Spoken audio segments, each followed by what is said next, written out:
Hello friend, welcome to our education channel. आज की इस वीडियो में हम देखेंगे 30 MCQ UPSC and all PCS exam का मोस्ट इम्पॉर्टेंट ऑल टॉपिक से क्वेश्चन देखेंगे। ठीक है दोस्तों, स्वागत करते हैं एक बार फिर से बेहतर से वीडियो में। तो चलिए बिना देर किए हम क्वेश्चन को शुरू करते हैं। इसमें 30 MCQ क्वेश्चन आएगा। अगर आप इस चैनल को पहली बार आए हैं, चैनल को सब्सक्राइब कर बेल आइकन जरूर प्रेस करें। चलिए देखते हैं दोस्तों, एक इम्पॉर्टेंट इन्फॉर्मेशन आपको बता दें। यूट्यूब के पोस्ट में मैंने यूपीएससी और बीपीएससी का क्वेश्चन डालना शुरू कर दिया। आप लोग जाकर देख सकते हैं और उसका जवाब कमेंट बॉक्स में ज़रूर दे सकते हैं।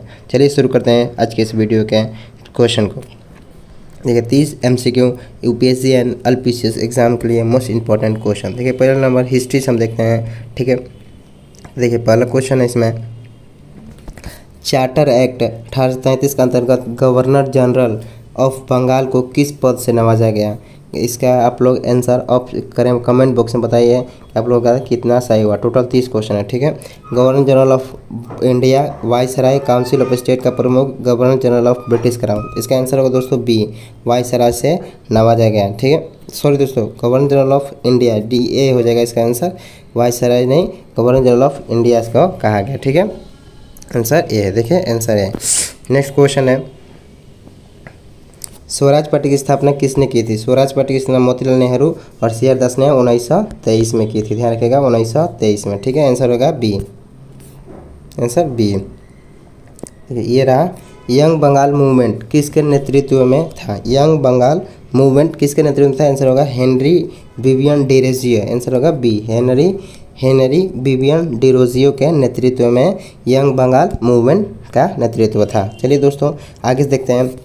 आप लोगों को समझ में आ रहा है कि नहीं, कमेंट बॉक्स में जरूर बताइए। ठीक है, नेक्स्ट क्वेश्चन है एकदम इजी क्वेश्चन, चंपारण सत्याग्रह कब हुआ था? ठीक है ना, इसका आंसर 15, 17, 19, 21। इसका ऑप्शन बताइए इसका कमेंट बॉक्स में। इसका आंसर होगा 17। किसने किया था ये भी बताना है आपको, किसने किया था? तो महात्मा गांधी। कहाँ हुआ था ये? चंपारण कहाँ है? बिहार का एक जिला है। ठीक है ना, वहाँ पर हुआ था। किसके लिए? नील के लिए, नील की खेती के विरोध में। ये आपको जानकारी होनी चाहिए। चलिए देखते हैं अगला क्वेश्चन, आंसर इसका बी हो जाएगा। सर्दी हुआ है दोस्तों, इस आप लोग समझ रहे होंगे इस चीज़ को। देखिए अगला, भारत में समाज को सुधारना है तो सत्य शोधक समाज को स्थापना किसने की थी? तो सत्य शोधक समाज की स्थापना ज्योतिबा फुले ने 1973 या 4 के करीब में ये किया था। ठीक है ना, सत्य शोधक समाज की स्थापना ज्योतिबा फुले ने किया था। चलिए आगे देखते हैं हम लोग इसका। अब आगे देखिए दोस्तों, एक हिस्ट्री का कितने क्वेश्चन था?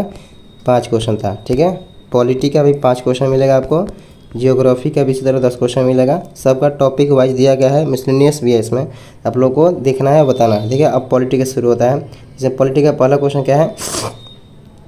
ये पॉलिटी का पहला क्वेश्चन दिया है, भारतीय संविधान का अनुच्छेद 32 किससे संबंधित है? ठीक है ना, आर्टिकल 32 किससे संबंधित है? आंसर होगा इसका संवैधानिक उपचार का अधिकार। ठीक है ना, फंडामेंटल राइट में अनुच्छेद 32 संवैधानिक उपचार का अधिकार से संबंधित है। देखिए अनुच्छेद 32 और 226 के अनुसार और फंडामेंटल राइट का हम लोग का विरोध होता है और उसका कार्य नहीं हो पा रहा है, तो उसके वजह से सरकार उच्चतम न्यायालय, high court and supreme court में केस कर सकते हैं। ठीक है ना, इसके विरोध में आप लोग ध्यान रखिएगा इस चीज़ को। चलिए नेक्स्ट देखते हैं इसमें। नेक्स्ट है, राज्यसभा की अधिकतम संख्या कितनी होती है? देखिए राज्यसभा की अधिकतम संख्या होती है 250। ठीक है ना, लेकिन अभी कितनी है? 245। ध्यान रखिएगा 245 आंसर होगा इसका ये। नेक्स्ट देखते हैं इसमें, भारत में लोकसभा का पहला चुनाव कब हुआ था? ठीक है ना, आंसर होगा 51 से 52 के करीब में हुआ था। अब ये हम लोग आप लोग से क्वेश्चन पूछते हैं, कमेंट बॉक्स में जरूर बताइएगा कि फर्स्ट PM कौन था हम लोग का, फर्स्ट PM कौन था? कमेंट बॉक्स में इसका आंसर जरूर दीजिए। चलिए देखते हैं नेक्स्ट, भारत में पंचायत राज व्यवस्था किस अनुच्छेद में? ठीक है ना, भारत में पंचायत राज व्यवस्था किस अनुच्छेद में है? अनुच्छेद हो गया 40। ठीक है ना, अनुच्छेद 40 ध्यान रखिएगा। अब हम लोग से आप लोग से क्वेश्चन पूछ रहे हैं कि पंचायत राज व्यवस्था अनुच्छेद 40 किस भाग में आता है? कौन सा भाग में आता है? 1 की 2 की 3? ठीक है ना, 1, 2, 3 या 4? आप लोग को कमेंट बॉक्स में इसका आंसर बताना है। चलिए नेक्स्ट देखते हैं, भारत के महाधिवक्ता, ठीक है, अटॉर्नी जनरल की नियुक्ति कौन करता है? भारत के महाधिवक्ता माने अटॉर्नी जनरल का नियुक्ति कौन करता है? आंसर होगा राष्ट्रपति। ठीक है ना, अटॉर्नी जनरल की नियुक्ति कौन करता है? राष्ट्रपति। अगले क्वेश्चन है एडवोकेट। ठीक है ना, एडवोकेट की नियुक्ति कौन करता है? कमेंट बॉक्स में जरूर बताइएगा। ठीक है ना, एडवोकेट का नियुक्ति कौन करता है? Answer C. ठीक है, नेक्स्ट देखते हैं। अब देखिए इकोनॉमिक्स का क्वेश्चन आप लोगों को आ गया, इकोनॉमिक्स का क्वेश्चन आ गया। देखते हैं जीडीपी किसका मापन है, ठीक है ना, जीडीपी किसका मापन है। आंसर केवल कृषि उत्पादन का, केवल औद्योगिक उत्पादन का, देश में एक वर्ष में उत्पादित अंतिम वस्तुओं एवं सेवाओं का, या केवल विदेशी व्यापार का, ठीक है ना, विदेशी व्यापार। इसका आंसर होगा दोस्तों सी, ठीक है ना, एक वर्ष में उत्पादित सभी अंतिम वस्तुओं एवं उत्पादों के मूल्यों का हम लोग को जीडीपी कहते हैं, ठीक है। आंसर हो जाएगा इसका सी, ध्यान रखिएगा। ये महंगाई इन्फ्लेशन को नियंत्रित करने के लिए आरबीआई कौन सी नीति का उपयोग करता है, ठीक है ना। आरबीआई रेपो रेट, देखिए पॉलिसी कौन सा है, सीआरआर, एसएलआर, या रेपो रेट, या आरआरआर, रिवर्स रेपो रेट भी यूज करता है। देखिए ऑप्शन में क्या है उससे पता चलेगा, राजकोषीय नीति, मौद्रिक नीति और श्रम नीति। इसका आंसर होगा मॉनेटरी पॉलिसी, ठीक है ना। मौद्रिक नीति में यह सब आ जाता है, ठीक है ना, जो बताए आरआर, रेपो रेट, एसएलआर, ठीक है ना, एसएलआर, रिवर्स रेपो रेट, ये सब आ जाता है इसमें मौद्रिक। आंसर हो जाएगा इसका बी, ठीक है। भारत में नोटबंदी किस वर्ष हुआ था, एक सेकंड दोस्तों, भारत में नोटबंदी किस वर्ष हुई थी, ठीक है ना, 14, 15, 16, 17। आंसर है इसका 16 में, ठीक है ना, 2016 में हुआ था। अब इसको बताना इस भारत के पीएम कौन थे, ठीक है ना, पीएम कौन थे। देखिए रेवेन्यू डेफिसिट का अर्थ क्या होता है, मतलब राजस्व घाटा का अर्थ क्या होता है, तो इसका आंसर हो जाएगा राजस्व व्यय मीन्स राजस्व प्राप्तियाँ। टोटल राजस्व व्यय कितना हम लोग का, उसमें प्राप्तियाँ कितना है, ठीक है ना, प्राप्तियाँ। आंसर हो जाएगा इसका बी।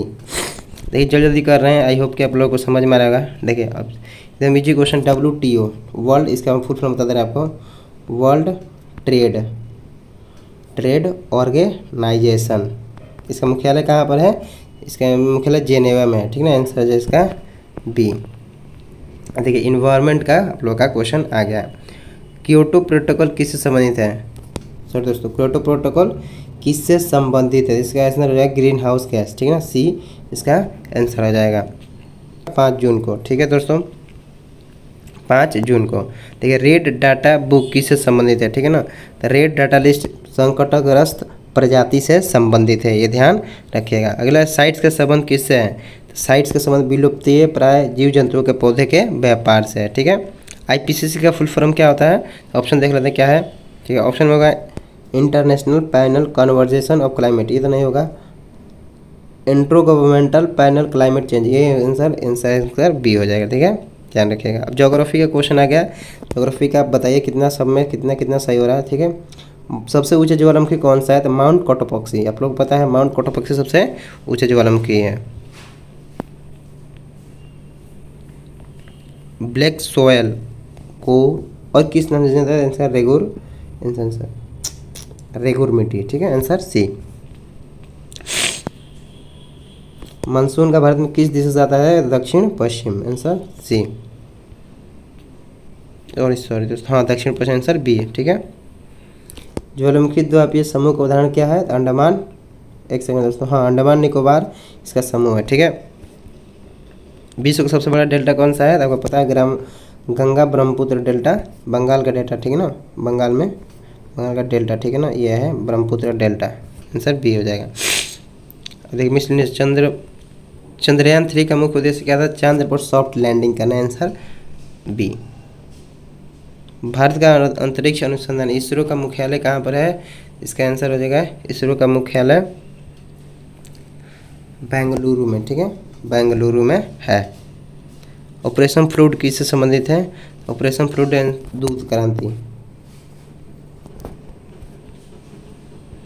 G20 शिखर सम्मेलन कहाँ हुआ था, जिसे आपको पता है G20 शिखर सम्मेलन 2023 में हुआ था, कहाँ पर, न्यू दिल्ली में, ठीक है, नई दिल्ली भारत में हुआ था, ठीक है, बी।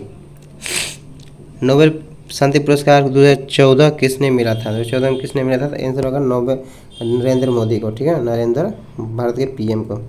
दोस्तों ये हो रहा हम लोग का क्वेश्चन समाप्त हुआ। तो आज के इस वीडियो को इतने ही रोकते हैं। आप बताइए 30 MCQ कैसा लगा, नेक्स्ट वीडियो आप क्या चाहते हैं कमेंट बॉक्स में ज़रूर बताइए। तो आज की इस वीडियो को इतना ही, धन्यवाद दोस्तों, thanks for watching this video.